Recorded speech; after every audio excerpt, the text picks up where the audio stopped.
don't want people thinking that they're getting entertainment. Alrighty, next in line here. You loved him on TV, you loved him in the movies, and at the latest Vikings game. Here he is, live on stage, for one time only, Rocco Caniglia.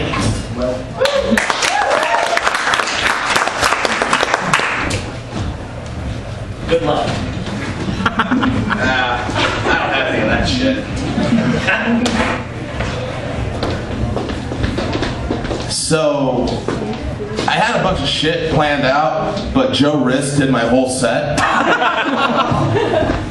So, fuck you, Joe. Keep dreaming about it. You'll never afford it. Yeah, I don't have a comeback for that. How's everyone doing tonight, goddammit? Make some noise! Make some fucking noise! It's New Year's Eve. I think I just cut the mic off. I was about to say that compressor finally kicked in for me, huh? I saw a funny sign not too long ago. It said free help. And it struck me because I always thought help was free. Like, you pay for service, but you never pay for help. You know, like, you call a friend up and you say, hey man, you know, I'm in desperate need, like, I really need your help today. And a true friend is going to look at you and say, or is going to say on the other end of the phone, you know, hey, I would be more than happy to help you, hey, I'll be right over, right? But if you call up a friend and you say, hey, look, I'm really desperate, I've gone through every single channel I possibly can, I really need you to come over and service me. That's a whole other fucking ballgame. Even a good friend's gonna be like, yeah, dude, can't make it today. Maybe for 50 bucks? Because service costs money. Also, speaking of service, I saw another funny sign that said carriage service. Now, I've never been serviced by a carriage before, but I'd like to imagine that it's pretty fucking fun. Okay, so on to the poetry, because my comedy is not hitting tonight. Sorry, I started drinking way too early today, like, I don't know, around 6 in the morning. And yeah, so this poem is called A Prayer for the Innocents Lost. I lay in slumber, crossing time and summer, sun's shining face, awakened dreaming, standing alone on a cold road, watching an endless procession of children's souls. All of them had just finished dying, even though they were scared. Some were smiling, playing and laughing, and no more crying. They made it past some horrible life towards the door of paradise. I awake at night to see the stars shine, raise my hopes to the skies, raise my eyes, and raise my arms, and raise my wishes for an understanding why the sun is set on innocence twilight.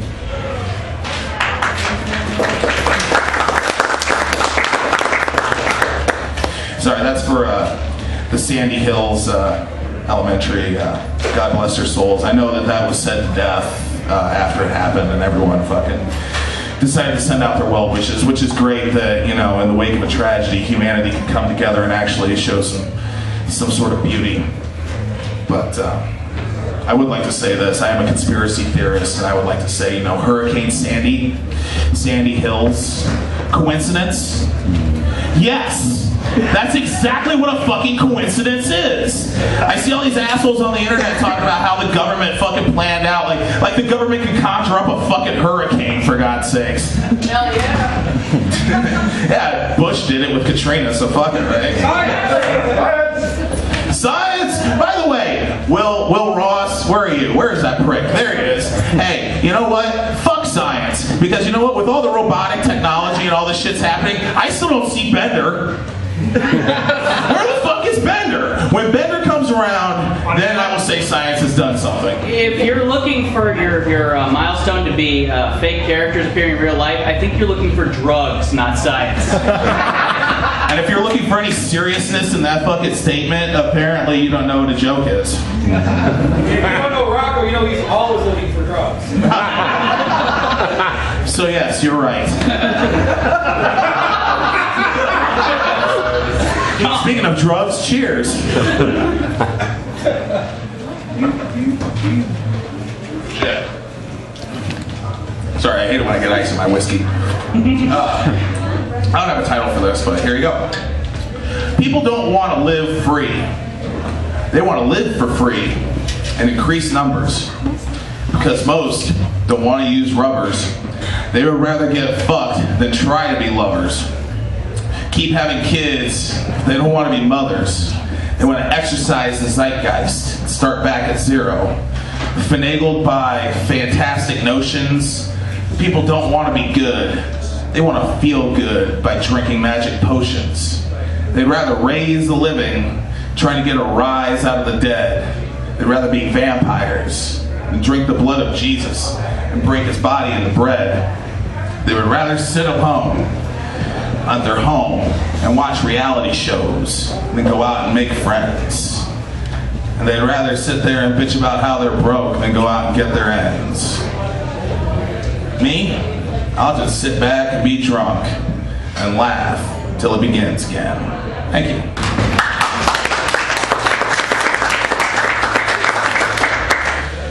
So this is just random shit that I found laying around. Actually, this is a new one. This is called The Price That's Paid. I don't want any Gandhis or General Pattons or Salvador Dali's. I'm just happy to have you. Everyone wants to be immortal, no matter what they have to do with moral, or the toes stomped, or tears dropped, or blood spilled, beating your head against the wall, trying to be the greatest. Why? So some stuffed suit 100 years from now can study you and misinterpret your work, give you a bunch of accolades and awards and money for your children's children to ride on? How much pain endured, how many broken hearts, how many foolish endeavors left within an arrogant, selfish wake. All she ever wanted was you at your best. But the words came first. Everything else came first because no one remembers second place. And your children won't want to remember their father. She didn't want Chinaski, but god damn it, that's what you were going to give to her. Because for every Bukowski and Hemingway, there are 1,000 drunks that have died alone. Thank you.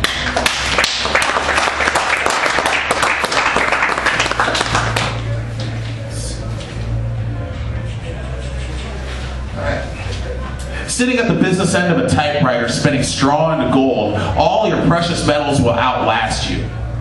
We hope heaven is their arms.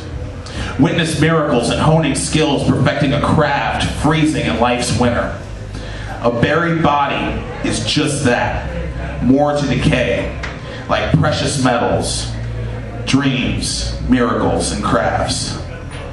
The only things that you can take with you are your secrets and regrets, but I speak those away for free. Thank you.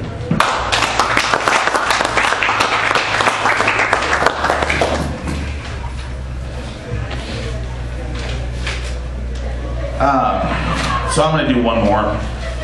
This is, actually I'm going to make an announcement. Over the next year, well, let me put it this way. 2012 was a fucking bitch. And my life really sucked through 2012, but within tragedy also comes triumph, so I also got a lot of inspiration for writing. So with 2013, I found this website called writerscafe.org, and it's a website where you can just write and publish things, and it'll be out on the internet for people to look at. So check this out. I'm going to publish 365 stories, a story for every single day of 2013. And if I do that, every single person in here owes me a drink. You already made the bet. I don't care if we shook hands. But yeah, 365 stories in 2013. But this one, this is an old one. And actually, I just found out that I won an award for this, the Who's Who in Poetry Award. that apparently, in order to get the book and get the award, I have to give $150. So obviously it's something I can hang my hat on. This one's called Post Meridian, and I'm an insomniac, and well, I was an insomniac because when I was a kid I had horrible hallucinations and horrible dreams, and then I discovered pot and liquor, and that all kind of went by the wayside. So now I'm sleeping well, but thinking back to those days, this is kind of some inspiration for that. So this is Post Meridian, this is the last piece. Willows weep as I chase away sleep, but my mind crosses paths with yet uncounted sheep. So I ponder these hues of blues mixed with blacks and all the truths that these midwinter dreams so seldom lack. A couple is forlorn over an inconvenience that will forever remain unborn. And a harlot is sad because she tries to dry her eyes, but she realizes she has no more tears left to cry.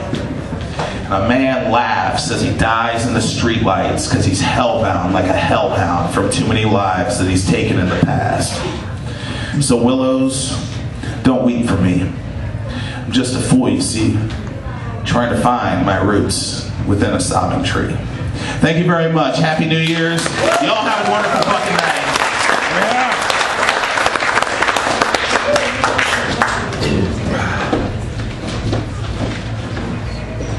Alrighty, so my buddy Rocco here, he also tells me that he's got a little horror novel that he's been working on, and he's gonna slide it over for me to check out. So I'm kind of looking forward to seeing that. Horrors. It could be both. It is both. It's horror with a W. And you know what? Now that you're a big time poet in the who's who's, if you want to be a big time artist, I found this comic book. It says if you draw this picture of Joe Riss and send it in, then you can be a big time comic book artist too. It's cheaper than the poetry book too. The only thing I didn't steal from Joe Riss is his ponytail. Too soon. His hair's been cut for 3 years. What are you talking about? 6 months, asshole. Sorry, you were sucking dick on Cooch Street. These guys are going all night. They probably will.